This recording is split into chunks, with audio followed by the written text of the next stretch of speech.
नमस्कार आप सभी का। भूगोल विषय की चित्रात्मक प्रस्तुति में स्वागत है आप सभी का। और चित्रात्मक प्रस्तुति के अंतर्गत आज जो हम अध्ययन करने वाले हैं उसमें सबसे पहले हम देखेंगे प्राकृतिक वनस्पतियों के बारे में। प्राकृतिक वनस्पतियों के बाद फिर सिंचाई एवं नहरों की बात होगी, और सिंचाई एवं नहरों की बात बहुउद्देशीय नदी घाटी परियोजनाओं, और उसके बाद कुछ महत्वपूर्ण अन्य तथ्य हैं उनके बारे में हम बात करेंगे। और इसी के साथ भारत का भूगोल जो है वो आपका समाप्त होगा, और इसके बाद फिर हम विश्व के भूगोल में आगे बढ़ेंगे। हालांकि पाठ्यक्रम में यदि हम देखें विश्व भूगोल का भी उतना ही योगदान है सभी परीक्षाओं में लगभग जितना भारत का भूगोल का है। लेकिन हाँ, कुछ राज्य विशेष ऐसे हैं जहां पर विश्व का भूगोल पाठ्यक्रम में नहीं दिया हुआ है, फिर भी वहां से प्रश्न देखने को मिल जाते हैं। तो इसलिए विश्व के भूगोल को भी हमें अच्छे से देखना है। अब यहाँ पे बात हो रही है सबसे पहले प्राकृतिक वनस्पतियों की। प्राकृतिक वनस्पतियों की जब बात करते हैं तो सबसे पहले बात आती है कि प्राकृतिक वनस्पतियां किसको बोलते हैं। तो सबसे पहले आप देखते हैं तो बोला जाता है प्राकृतिक वनस्पति में वे पौधे सम्मिलित किए जाते हैं जो मानव की प्रत्यक्ष अथवा परोक्ष सहायता के बिना उगते हैं। मतलब प्राकृतिक वनस्पति का मतलब क्या हो गया कि ऐसी वनस्पतियां जो मानव की प्रत्यक्ष अथवा परोक्ष सहायता के बिना उगते हैं और अपने आकार, संरचना और अपनी आवश्यकता को प्राकृतिक पर्यावरण के अनुसार ढाल लेते हैं। इस प्रकार की जो वनस्पतियां होती हैं उनको हम बोलते हैं प्राकृतिक वनस्पतियां। भारत में विभिन्न प्रकार की वनस्पतियां पाई जाती हैं। अब बात आती है वनों के प्रकार के बारे में। अब जब वनों के प्रकार की हम चर्चा करते हैं विशेष रूप से, तो आपको देखने को मिलता है कि भारत में जो वन है वो विभिन्न प्रकार के वन आपको देखने को मिलते हैं। अभी उनके बारे में हम बात भी करेंगे। लेकिन वन जो होते हैं या किसी स्थान विशेष की जो वनस्पति होती है वो निर्भर किस पे करती है, ये अपने आप में एक बड़ा प्रश्न है। तो आपको बता दें, जब किसी स्थान विशेष की वनस्पतियों की आप बात करते हैं, स्थान विशेष के वनों की बात करते हैं, तो वो निर्भर किस पे करते हैं। सबसे पहले वर्षा के अनुपात पर करते हैं, दूसरा तापमान पर निर्भर होते हैं, आर्द्रता, मिट्टी, समुद्र तल से ऊंचाई और भूगर्भिक संरचना। तो किसी भी स्थान विशेष पर वनस्पतियों के प्रकार के लिए जो जिम्मेदार कारक हैं उनमें सबसे पहले वर्षा आता है, तापमान आता है, आर्द्रता आता है, मिट्टी आता है, समुद्र तल से ऊंचाई और भूगर्भिक संरचना आपको देखने को मिलती है। तो याद रखिएगा, ये चीजें आपको देखने को मिलती हैं: वर्षा, तापमान, आर्द्रता, मिट्टी, समुद्र तल से ऊंचाई, भूगर्भिक संरचना। ये फैक्ट आपको पता होने चाहिए। इसके बाद जब हम आगे बढ़ते हैं तो आपको आगे देखने को मिलता है उष्णकटिबंधीय सदाबहार एवं अर्ध सदाबहार वनों के बारे में। यहाँ पे जब आप देखते हैं वनों के वर्गीकरण के बारे में, तो भारत में जो वनों का वर्गीकरण है मुख्य रूप से 5 प्रकार के भागों में या 5 प्रकार से वर्गीकृत किया जाता है। पहला आता है उष्णकटिबंधीय सदाबहार एवं अर्ध सदाबहार वन, दूसरा आता है उष्णकटिबंधीय पर्णपाती वन, तीसरा आता है उष्णकटिबंधीय कटीले वन, और चौथा आता है बेलांचली व अनूप वन, और पांचवा आ जाता है पर्वतीय वन। तो भारत में जो प्राकृतिक वनस्पतियां हैं या जो वन हैं उनको 5 भागों में बांटा जाता है। और ये जो वनों के प्रकार हैं, ये जो 5 प्रकार आपको देखने को मिलते हैं, ये 5 प्रकार का महत्वपूर्ण कारक कौन है इनको निर्धारित करने वाला? तो इनको निर्धारित करने वाला जो महत्वपूर्ण कारक है वो है वर्षा, तापमान, आर्द्रता, स्थान विशेष की यदि हम बात करें तो वहां पे भौगोलिक संरचना क्या है, भूगर्भिक संरचना क्या है, मिट्टी क्या है, और समुद्र तल से जो ऊंचाई है वो इनको निश्चित करती है, इनके बारे में बताती है। ये आपको पता होना चाहिए। इसके बाद फिर आप आगे देखते हैं तो आपको देखने को मिलता है एक एक करके, जैसे उष्णकटिबंधीय सदाबहार एवं अर्ध सदाबहार वन। ठीक है। अब उष्णकटिबंधीय सदाबहार और अर्ध सदाबहार वनों की जब बात करते हैं आप, तो आपको देखने को मिलता है सबसे पहली बात, इनकी अवस्थिति कहाँ पे देखने को मिलती है। इनकी अवस्थिति की जब हम बात करते हैं तो ये अत्यधिक आर्द्र तथा उष्ण भाग में इनकी अवस्थिति देखने को मिलती है। ठीक है, अत्यधिक आर्द्र तथा उष्ण भाग में इनकी अवस्थिति देखने को मिलती है। ठीक है, सापेक्षिक आर्द्रता की यदि हम बात करें तो 70% से अधिक जहां पर होता है। मतलब जहां पर उष्णकटिबंधीय सदाबहार एवं अर्ध सदाबहार वन पाए जाएंगे वहां पर सापेक्षिक आर्द्रता जो है वो 70% से अधिक होगी। वहां पर अवस्थिति यदि हम बात करें, इनकी अवस्थिति अत्यधिक आर्द्र तथा उष्ण भाग में होगी। इनकी जो प्रकृति होगी इस प्रकार के वनों की, ये अधिक सघन होंगे तथा ऊंचे वन आपको, ऊंचे वृक्ष आपको देखने को मिलेंगे। लंबाई बहुत ज्यादा होगी। मुख्य वृक्ष यदि हम बात करें इस संदर्भ में तो आपको देखने को मिलता है सिनकोना हो गई, रबड़ हो गया, महोगनी हो गया, एबोनी हो गया, ठीक है, नारियल हो गया, बांस हो गया, आयरन वुड हो गया, ये कुछ मुख्य वृक्ष आपको देखने को मिलते हैं। और जहां पर उष्णकटिबंधीय सदाबहार वन देखने को मिलते हैं, वहां पर आपको देखने को मिलता है कि औसत वर्षा 200 सेंटीमीटर से अधिक देखने को मिलती है। तो याद रखिएगा कि ऐसी जगहों पर औसत वर्षा 200 सेंटीमीटर से अधिक देखने को मिलती होगी। विस्तार क्षेत्र की बात करें तो विस्तार क्षेत्र इसका असम, केरल, पश्चिम बंगाल, मेघालय, त्रिपुरा, मणिपुर, मिजोरम, अंडमान निकोबार द्वीप समूह और पश्चिमी तट पर देखने को मिलता है। औसत तापमान इनके लिए 22 डिग्री सेल्सियस से अधिक चाहिए। तो जहां पर औसत तापमान 22 डिग्री सेल्सियस से अधिक, वर्षा 200 सेंटीमीटर से अधिक और इसके साथ साथ सापेक्षिक आर्द्रता 70% से अधिक, वहां पर आपको इस प्रकार के वन देखने को मिलते हैं। अब इसके बाद जब हम आगे बढ़ते हैं तो ये भारत की प्राकृतिक वनस्पतियों का आप कह सकते हो कि एक मैप यहाँ पे आपको दिया हुआ है। और इस मैप में यदि आप देखेंगे तो भारत में जो सबसे ज्यादा विस्तार आपको देखने को मिल रहा है, सबसे ज्यादा विस्तार जो देखने को मिल रहा है वो आप देख रहे होंगे कि ये वाले जो डॉटेड वाले वन हैं, इनका देखने को मिल रहा है। अब ये किस प्रकार के वनों के उदाहरण हैं तो बता दें, ये उष्णकटिबंधीय पर्णपाती वनों के उदाहरण है। किसके उदाहरण है? उष्णकटिबंधीय पर्णपाती वनों के उदाहरण हैं। और भारत में सबसे ज्यादा जो विस्तार है वो उष्णकटिबंधीय पर्णपाती वनों का आपको देखने को मिल रहा है। इसके साथ साथ यदि हम बात करें तो उष्णकटिबंधीय कांटेदार वन भी आपको देखने को मिल रहे होंगे। तो ये उष्णकटिबंधीय कांटेदार वन आपको देखने को मिल रहे हैं यहाँ पर इन क्षेत्रों में। तो ये भी आपको पता होना चाहिए, विशेष रूप से ये उष्णकटिबंधीय कांटेदार वन आपको देखने को मिलते हैं विशेष रूप से मरुस्थलीय क्षेत्रों में। जब पूर्वोत्तर भारत की बात करते हैं तो उष्णकटिबंधीय सदाबहार वन देखने को मिलते हैं। ये है उष्णकटिबंधीय सदाबहार वन, ठीक है। तो पूर्वोत्तर में क्योंकि वर्षा बहुत होती है, तटीय क्षेत्रों में, पूर्वी तट पे वर्षा बहुत होती है, ठीक है। इसके साथ साथ आप देखते हैं पश्चिमी तटीय क्षेत्र में वर्षा बहुत होती है। तो जहां पे वर्षा की मात्रा ज्यादा है वहां पर आपको देखने को मिल रहा होगा भारत के संदर्भ में कि उष्णकटिबंधीय सदाबहार एवं अर्ध सदाबहार वन आपको देखने को मिल रहे होंगे। फिर आप लद्दाख का क्षेत्र हो गया, फिर आप जम्मू कश्मीर का क्षेत्र की जब बात करते हैं तो यहाँ पे ये आपके पर्वतीय वन देखने को मिल रहे हैं। और ये पर्वतीय वन जो हैं ये उत्तराखंड से लेकर सिक्किम, अरुणाचल प्रदेश तक विस्तारित आपको देखने को मिल रहे हैं। तो ये है पर्वतीय वन। इसके साथ साथ जब हम बात करते हैं तो आपको देखने को मिलता है बेलांचली या अनूप वन। बेलांचली या अनूप वन की बात करते हैं तो ये आपको देखने को मिलते हैं यहाँ पे इस रीजन में। फिर इसके बाद यहाँ पे देखने को मिलते हैं। तो बेलांचली या अनूप वन भी आपको कुछ जगहों पर देखने को मिलते हैं। अभी राज्य कौन कौन से हैं उनके बारे में हम समग्रता से जानने का प्रयास करेंगे। तो अब दूसरा प्रकार जो देखने को मिल रहा है वो है उष्णकटिबंधीय पर्णपाती अथवा मानसूनी वन। तो उष्णकटिबंधीय पर्णपाती और मानसूनी वन कहाँ पे देखने को मिल रहे हैं? सबसे पहली बात कि जलीय उपलब्धता के आधार पर इनका वर्गीकरण किया जाता है, ठीक है, क्योंकि ये दो प्रकार से आते हैं। पहला है उष्णकटिबंधीय आर्द्र पर्णपाती वन, दूसरा है उष्णकटिबंधीय शुष्क पर्णपाती वन। जो उष्णकटिबंधीय आर्द्र पर्णपाती वन है यहाँ पे वर्षा 70 से 200 सेंटीमीटर आवश्यक होती है। जो उष्णकटिबंधीय शुष्क पर्णपाती वन है यहाँ पे वर्षा 70 से 100 सेंटीमीटर आवश्यक होती है।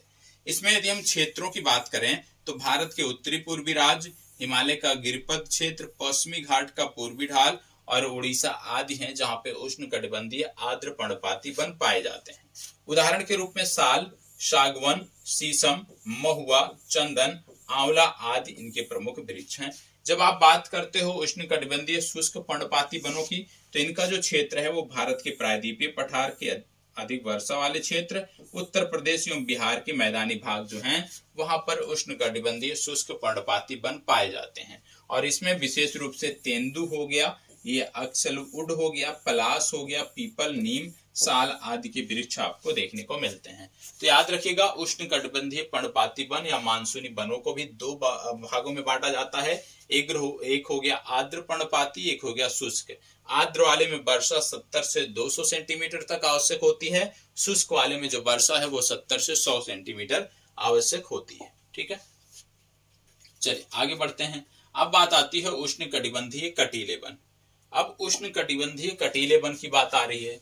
उष्णकटिबंधीय कटीले वन की बात आ रही है, इसका मतलब क्या है? वर्षा कम है, ठीक है। आप जानते हैं वर्षा जब कम होती है किसी क्षेत्र में तो वहां पे जो पत्तियों का, पौधों की पत्तियों का जो आकार है वो बदल जाता है, ठीक है। तो यहाँ पे 70 सेंटीमीटर से कम वर्षा वाले क्षेत्रों में इनका विस्तार देखने को मिलता है।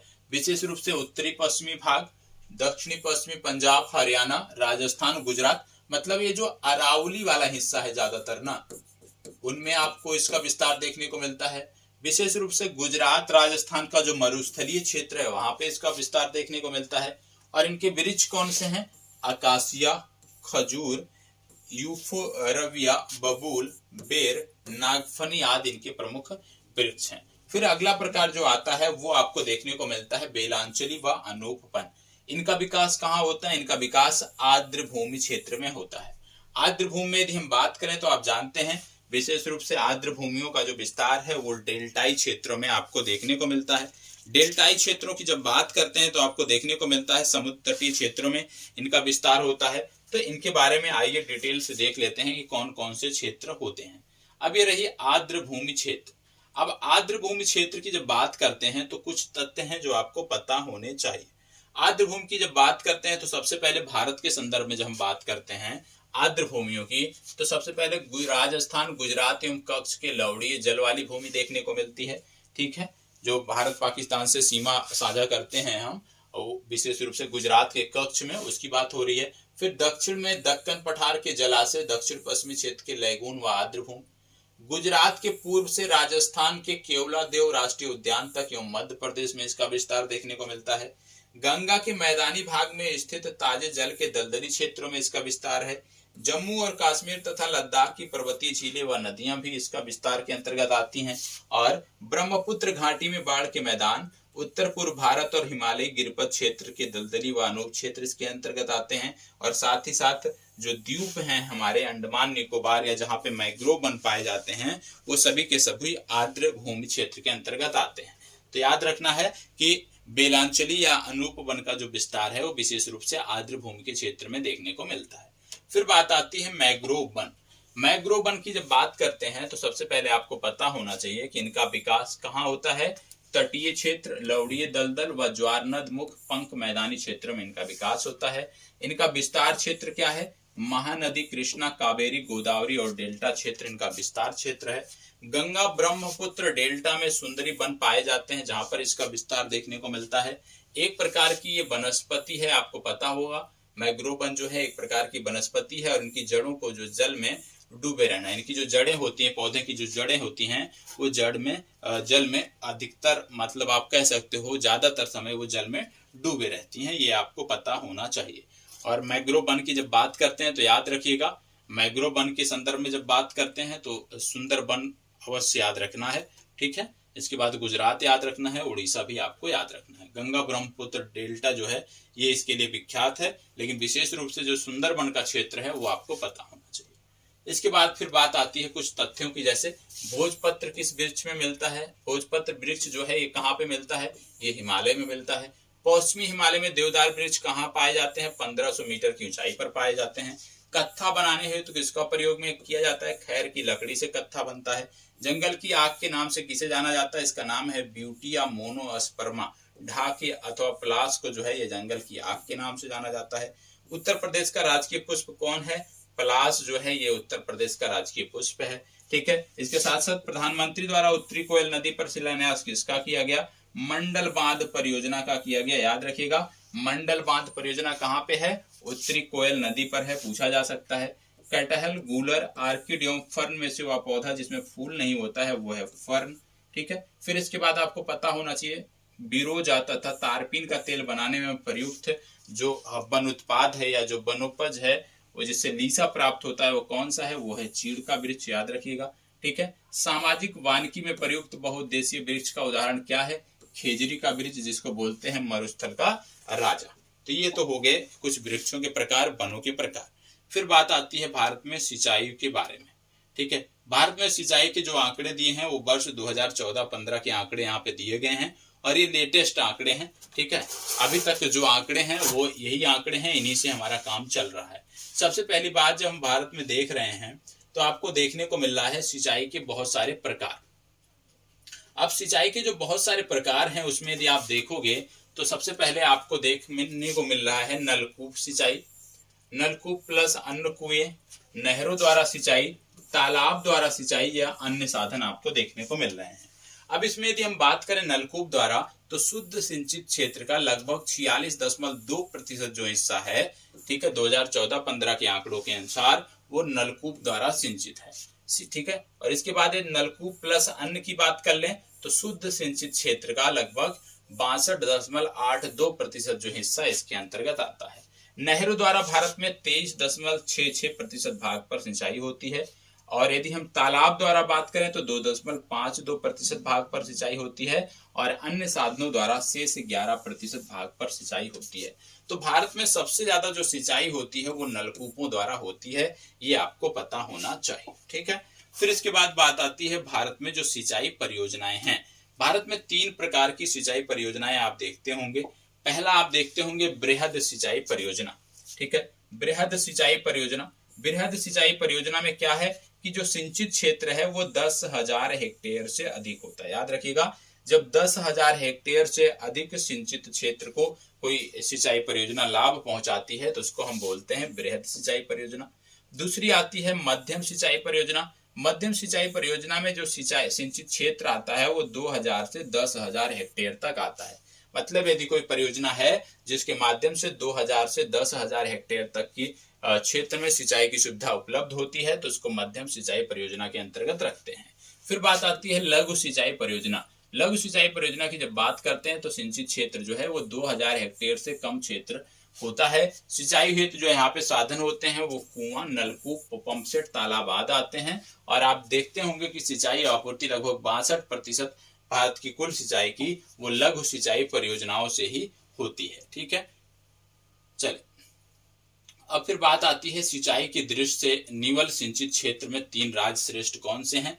तो याद रखिएगा, उत्तर प्रदेश, मध्य प्रदेश और राजस्थान का नाम आता है। अब यहाँ पे कुछ सिंचाई परियोजनाएं हैं जो आपको पता होना चाहिए, जैसे गंग नहर। गंग नहर सिंचाई परियोजना बहुत ही महत्वपूर्ण है, ठीक है, ये आपको पता होना चाहिए। जब गंग नहर की हम बात करते हैं तो यहाँ पे आपको देखने को मिलता है कि गंग नहर जो है ये विश्व की सबसे पुरानी एवं विकसित नहर व्यवस्थाओं में से एक है। इसका उद्गम सतलज नदी से होता है, ठीक है, और वर्ष 1927 में बीकानेर के महाराजा श्री गंग सिंह द्वारा इसका निर्माण किया गया था। दूसरा है पूर्वी यमुना नहर।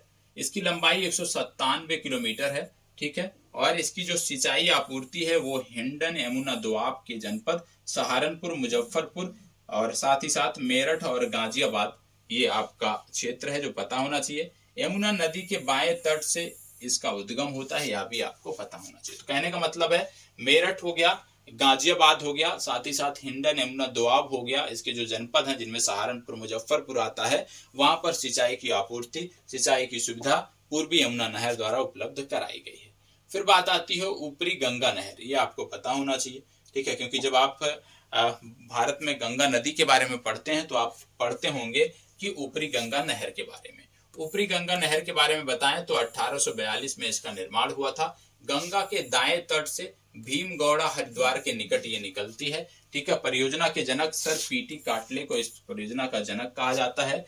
जलापूर्ति की हम बात करें तो हरिद्वार को जलापूर्ति, सहारनपुर को, मेरठ को, एटा को जलापूर्ति, मुजफ्फरनगर, बुलंदशहर, गाजियाबाद, मथुरा को जलापूर्ति, अलीगढ़, फिरोजाबाद, मैनपुरी और आगरा को जलापूर्ति इसके द्वारा होती है, ठीक है। इसकी लंबाई कुल 298 किलोमीटर है। नहर प्रणाली की कुल जो लंबाई है उसकी यदि हम बात करें तो 6,496 किलोमीटर देखने को मिलती है, लेकिन मुख्य नहर की जो लंबाई है वो 298 किलोमीटर है, ठीक है। फिर इसके बाद आती है निचली गंगा परियोजना, ठीक है। निचली गंगा नहर की बात करें तो ये नरौरा बुलंदशहर, याद रखिएगा, नरौरा बुलंदशहर के पास से ये निकलती है गंगा से, और इसका परिचालन 1878 से प्रारंभ हुआ था। इसकी लंबाई 98.8 किलोमीटर है, और नहर प्रणाली की जब बात करते हैं तो उसकी कुल लंबाई जो है वो 8,278 किलोमीटर देखने को मिलता है। फिर इसके बाद आता है गंडक परियोजना। गंडक परियोजना की बात करें तो जानते हैं गंडक नदी से त्रिवेणी घाट के पास से निकलती है। फिर आता है हरियाली परियोजना, और हरियाली परियोजना देश में जल संभर विकास कार्यक्रम के क्रियान्वयन में वित्तीय एवं प्रशासनिक रूप से पंचायती राज संस्थाओं को सशक्त बनाना इसका उद्देश्य था। इसके बाद आता है प्रधानमंत्री कृषि सिंचाई योजना, जिसकी शुरुआत 1 जुलाई 2015 से की गई थी। इसका उद्देश्य क्या है? तो कृषि की मानसून पर निर्भरता कम करना, हर खेत तक सिंचाई सुविधा उपलब्ध कराना इसका उद्देश्य है। ये भी आपको पता होना चाहिए। तो प्रधानमंत्री कृषि सिंचाई योजना क्या है? कृषि की मानसून पर निर्भरता कम करना और हर खेत तक सिंचाई सुविधा उपलब्ध कराना। 2015 में इसकी शुरुआत हुई थी। फिर यहाँ पे कुछ नहरों की बात हुई है, जैसे शारदा नहर। ठीक है, शारदा नहर की बात करते हैं तो इसका उद्गम स्थल शारदा नदी से होता है। ठीक है, और इसकी लंबाई 44.3 किलोमीटर है। मुख्य नहर की नहर प्रणाली की लंबाई नहीं पूछी जाएगी, 9,961 किलोमीटर है।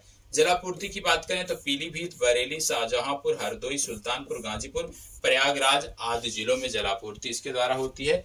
फिर बात आती है इंदिरा गांधी परियोजना। इसका शिलान्यास मार्च 1958 को हुआ था। शिलान्यासकर्ता कौन थे? तत्कालीन गृह मंत्री गोविंद वल्लभ पंत द्वारा। ठीक है, नहर का उद्गम यदि हम बात करें तो पंजाब में सतलज और ब्यास नदियों के संगम पर स्थित हरिके बांध से इसका उद्गम होता है। याद रखना है, इसकी लंबाई याद रखना है 649 किलोमीटर और यह विश्व की सबसे बड़ी नहर परियोजना है।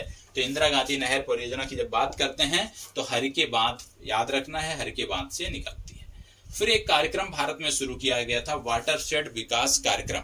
वाटरशेड विकास कार्यक्रम में बात करें तो इसका क्रियान्वयन 1 अप्रैल 2008 तक था। मंत्रालय ग्रामीण विकास मंत्रालय था। इसमें 3 वाटरशेड विकास कार्यक्रम थे। पहला समेकित बंजर भूमि विकास कार्यक्रम, दूसरा सूखा पर्वण क्षेत्र कार्यक्रम, तीसरा मरुभूमि विकास कार्यक्रम।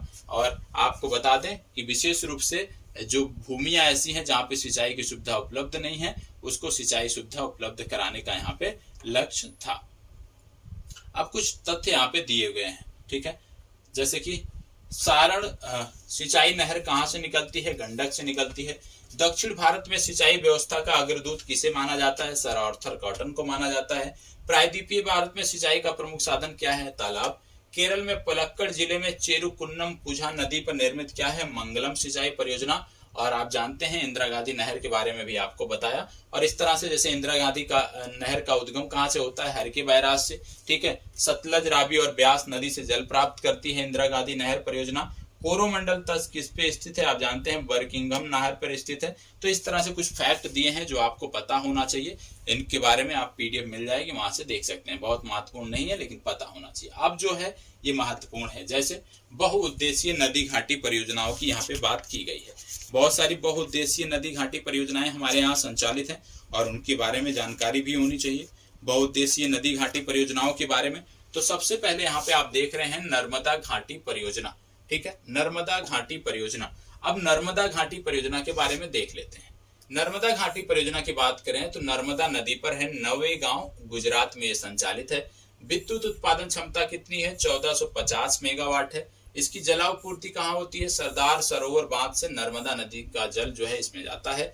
मध्य प्रदेश को 65.18%, गुजरात को 32.14% याद रखना है जलापूर्ति इसके द्वारा होती है।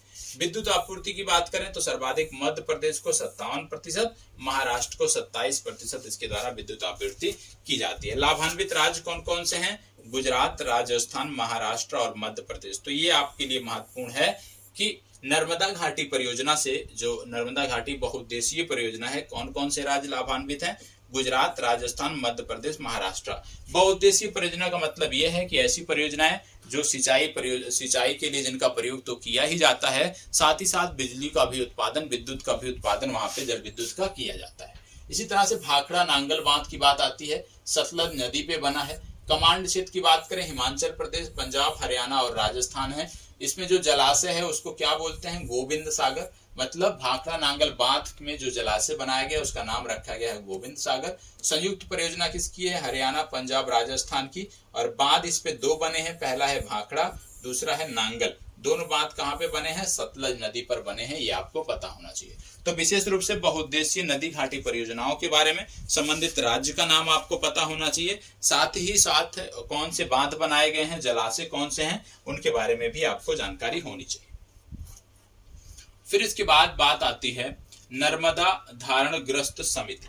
ठीक है, अब नर्मदा धारण ग्रस्त समिति क्या थी? इसकी स्थापना 1986 में की गई थी मेघा पाटकर के द्वारा। इसका उद्देश्य था सरदार सरोवर परियोजना का विरोध करना, क्योंकि आप जानते हैं जब भी इस तरह की कोई परियोजना बनती है, बहुउद्देशीय परियोजना, तो आप कह सकते हो सैकड़ों की संख्या में जो गांव हैं वो जलमग्न होते हैं।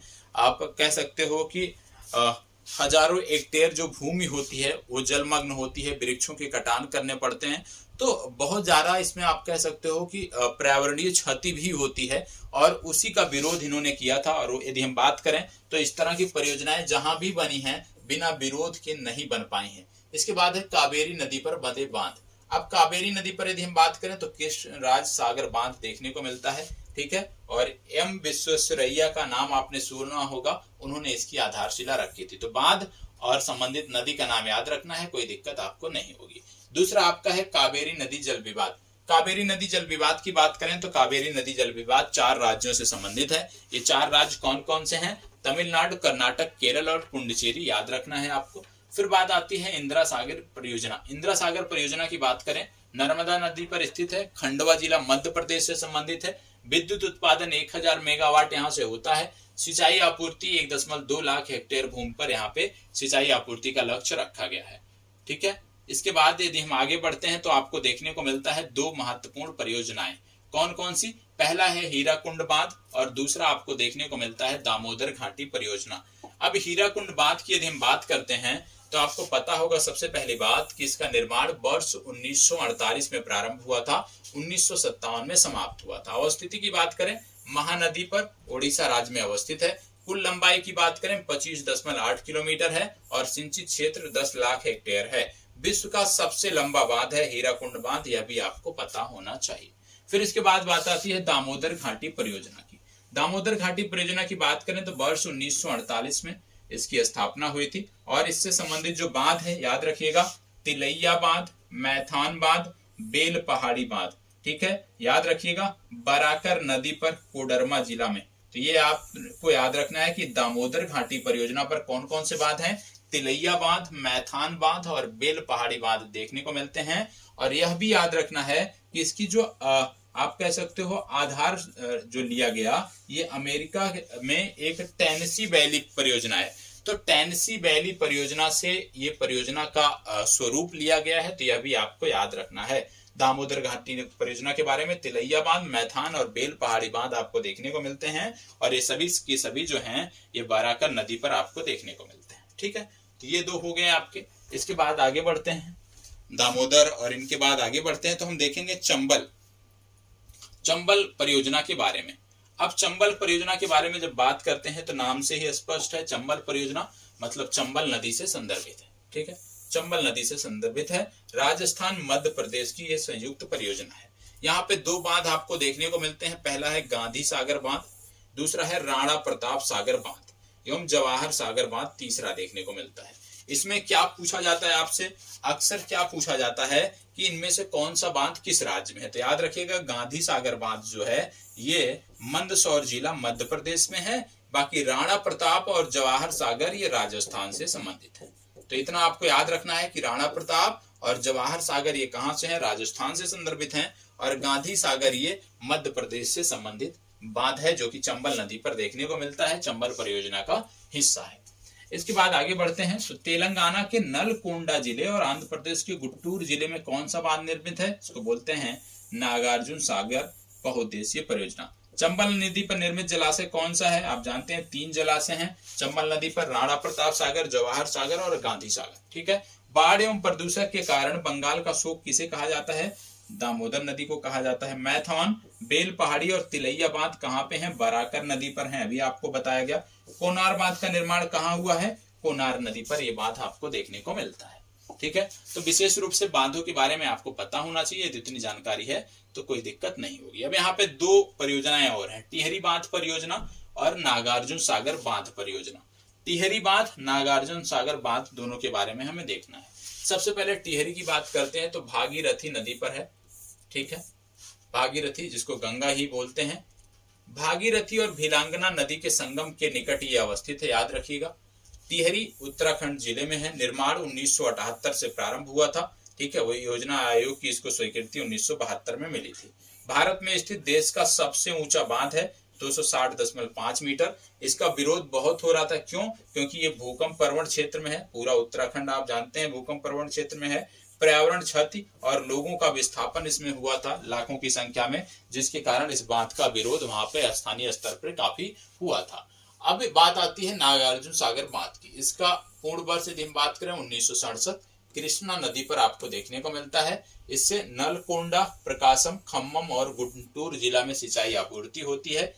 चिनाई बांध आप जानते हैं यहाँ पे बना है और विस्तार तेलंगाना और आंध्र प्रदेश में है। तो नागार्जुन सागर तेलंगाना आंध्र प्रदेश की परियोजना है। चिनाई बांध इस पे देखने को मिलता है जो 1550 मीटर लंबा है और कृष्णा नदी पर यह बांध बनाया गया है। ठीक है, चलिए आगे बढ़ते हैं।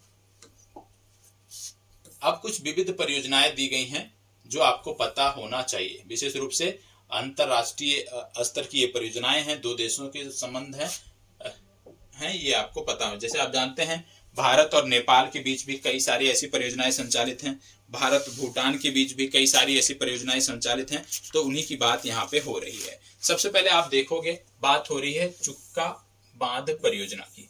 चुक्का बांध परियोजना की बात हो रही है तो इसकी स्थापना भारत और भूटान के सहयोग से हुई थी, याद रखना है। प्रबंधन यदि हम बात करें 1991 में भूटान के प्रबंधन के हाथों में सौंपा गया। विद्युत निर्यात का प्रावधान क्या है? अधिकांश जो भाग है वो भारत को निर्यात किया जाता, मतलब इस परियोजना से जो बिजली बनती है उसका अधिकांश हिस्सा भारत जो है वो खरीदता है। निर्माण इसका यदि हम बात करें तो वांगचू या रैदक नदी पर भूटान में हुआ है, ऊंचाई 40 मीटर है। ठीक है, वित्त पोषित किसके द्वारा? भारत सरकार की पूर्ण वित्त पोषित इकाई है। 60% हमने अनुदान दिया था और 40% जो है वो ऋण के रूप में हमने दिया था। और इसकी जो बिजली होती है उसको भी हमने खरीदने का वादा किया था और जो बिजली होती है उसको हम खरीदते हैं। बिजली विद्युत क्षमता कितनी है इसकी? 336 मेगावाट है जो कि भारत खरीदता है। फिर इसके बाद कुछ अन्य परियोजनाएं दिए हुए हैं, इनके बारे में आपको पता होना चाहिए। जैसे तेलुगु गंगा परियोजना। तेलुगु गंगा परियोजना की जब बात करते हैं तो तेलुगु गंगा परियोजना जो है ये आंध्र प्रदेश में अवस्थित है। जलापूर्ति की बात करें तो कृष्णा नदी द्वारा जलापूर्ति होती है, ये आपको पता होना चाहिए। और तमिलनाडु के चेन्नई शहर को ये पेयजल प्रदान करता है। तो याद रखना है तेलुगु गंगा परियोजना तमिलनाडु के चेन्नई शहर को पेयजल उपलब्ध कराता है। संयुक्त परियोजना किसकी है? ये महाराष्ट्र, तमिलनाडु, आंध्र प्रदेश, कर्नाटक 4 राज्यों की ये संयुक्त परियोजना है। इसके बाद बात आता है इडुक्की बांध परियोजना।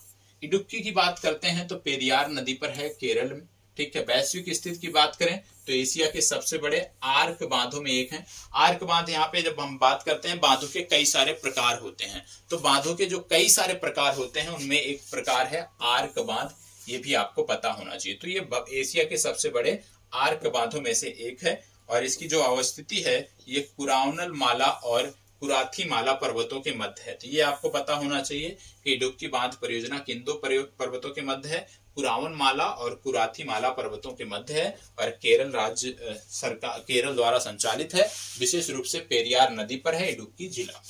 ठीक है, ये हो गया। इसके बाद बात आता है मयूराक्षी परियोजना। मयूराक्षी परियोजना की जब बात करते हैं तो आप देखते हैं कि इसका निर्माण मयूराक्षी नदी पर है। पश्चिम बंगाल और झारखंड 2 राज्य हैं जो इससे आप कह सकते हो कि लाभान्वित होते हैं। और इससे संबंधित बात कौन है? कनाडा या मसनजोर बांध है झारखंड के मयूराक्षी नदी पर, यह आपको पता होना चाहिए। और विद्युत उत्पादन 4000 किलोवाट जो है यहाँ पे विद्युत उत्पादन किया जाता है। अब इसके बाद कुछ अन्य तथ्य दिए हुए हैं, इनको भी हमें देखना है। जैसे रिहंद परियोजना।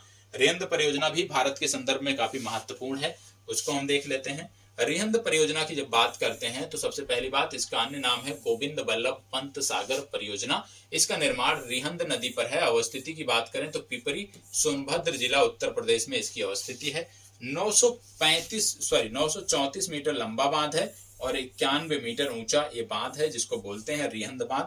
जल विद्युत क्षमता यदि हम बात करें 300 मेगावाट जल विद्युत क्षमता है। और प्रत्येक आप जानते हैं जब कोई बांध होता है जहां पे जल विद्युत तैयार की जाती है तो उसके पीछे एक बहुत बड़ा रिजर्वायर होता है, जलाशय होता है। और यहाँ पे यदि हम बात करें उसका नाम है गोविंद बल्लभ पंत सागर। ठीक है, रिहंद बांध की पृष्ठभूमि में निर्मित है 130 वर्ग किलोमीटर के क्षेत्र में। सिंचित क्षेत्र क्या है? 2.5 लाख हेक्टेयर भूमि पर यहाँ से सिंचाई सुविधा उपलब्ध कराई जाती है। फिर इसके बाद आता है उकाई परियोजना। उकाई परियोजना की बात करें तो ये ताप्ती नदी पर है। उकाई सूरत जिला गुजरात में अवस्थित है। 1.5 लाख हेक्टेयर भूमि पर सिंचाई की सुविधा होती है। 4,928 मीटर लंबा बांध है और 68 मीटर ऊंचा बांध है। विद्युत क्षमता की बात करें तो ये आपको देखने को मिलता है कि 300 मेगावाट विद्युत क्षमता इसकी है। तो उकाई परियोजना कहां से संदर्भित हो गई? गुजरात से संबंधित हो गई। फिर इसके बाद आपका आ गया पोंग बांध। ठीक, अब पोंग बांध की बात करें तो आपको देखने को मिल रहा होगा इसका निर्माण कहां हुआ है। इसका निर्माण ब्यास नदी पर है। अवस्थिति कहां है? दक्षिण पश्चिम भाग हिमाचल प्रदेश में इसकी अवस्थिति है। ऊंचाई 133 मीटर है। अन्य नाम क्या है? ब्यास डैम, ये आपको पता होना चाहिए। संबंधित झील कौन सी है? महाराणा प्रताप झील इसकी संबंधित झील है। उपयोग सिंचाई और जल विद्युत में होता है। फिर इसके बाद आता है कालागढ़ बांध। कालागढ़ बांध की बात करें रामगंगा नदी पर है और सिर्फ इतना याद रखिएगा किस नदी पर है। तवा परियोजना तवा नदी पर है, होशंगाबाद मध्य प्रदेश में है। तुलबुल परियोजना ये महत्वपूर्ण है, पूछी जाती है। तुलबुल नौवहन परियोजना, तुलबुल परियोजना की बात करें, ये काफी चर्चा में रहने वाली परियोजना है। ये भारत सरकार द्वारा निर्मित है, झेलम नदी पर है और जम्मू कश्मीर में देखने को मिलती है। बुलर बैराज है और बुलर बैराज पाकिस्तान द्वारा जो बनाया गया था उसी से संदर्भित है। विवादित परियोजना है भारत और पाकिस्तान के मध्य, क्योंकि तुलबुल परियोजना भारत और पाकिस्तान के मध्य विवाद का विषय है, तो याद रखने का किस राज्य में है वो आपको पता होना चाहिए। अब कुछ महत्वपूर्ण तथ्य हैं, जैसे तमिलनाडु में कावेरी नदी पर निर्मित कौन सा बांध है? मेट्टूर परियोजना है। उत्तर प्रदेश की सबसे बड़ी परियोजना कौन सी है? रिहंद परियोजना है। राजस्थान के भीलवाड़ा जिले में कोठारी नदी पर निर्मित कौन सा बांध है? मेजा बांध है। जम्मू और कश्मीर के डोडा जिले में चिनाब नदी पर कौन सा बांध निर्मित है? इसका नाम है बगलिहार जल विद्युत परियोजना। जम्मू और कश्मीर के किश्तवाड़ जिले में चिनाब नदी पर कौन सी है? दुलहस्ती परियोजना। ये आपको पता होना चाहिए। तो इतनी जानकारी यदि आपको है तो यहाँ से आपके प्रश्न गलत नहीं होंगे। ठीक है, तो इसको देख लीजिएगा। बाकी की आप जो चर्चा है वो विशेष रूप से विश्व भूगोल की चर्चा होगी और विश्व भूगोल में सबसे पहले हम आप कह लीजिए कि बेसिक हम देखेंगे। ठीक है, फिजिकल ज्योग्राफी देखेंगे, उसके बाद फिर हम आगे बढ़ेंगे और इस तरह से हमारी ये चीजें भी कंप्लीट होती जाएंगी। तो आज की जो चर्चा है वो यहीं पे समाप्त होती है। यदि आप 1 से 2 दिनों के अंदर इस वीडियो को देख रहे हैं तो इसकी पीडीएफ आपको मिल जाएगी टेलीग्राम ग्रुप पर, जो आपका मोबाइल ऐप है उस मोबाइल ऐप में मिल जाएगी। और यदि नहीं भी मिलती है तो भी यहाँ से बनाकर देखकर आप एक अपना नोट स्वयं का तैयार कर सकते हैं। चलिए, धन्यवाद, बहुत बहुत आभार।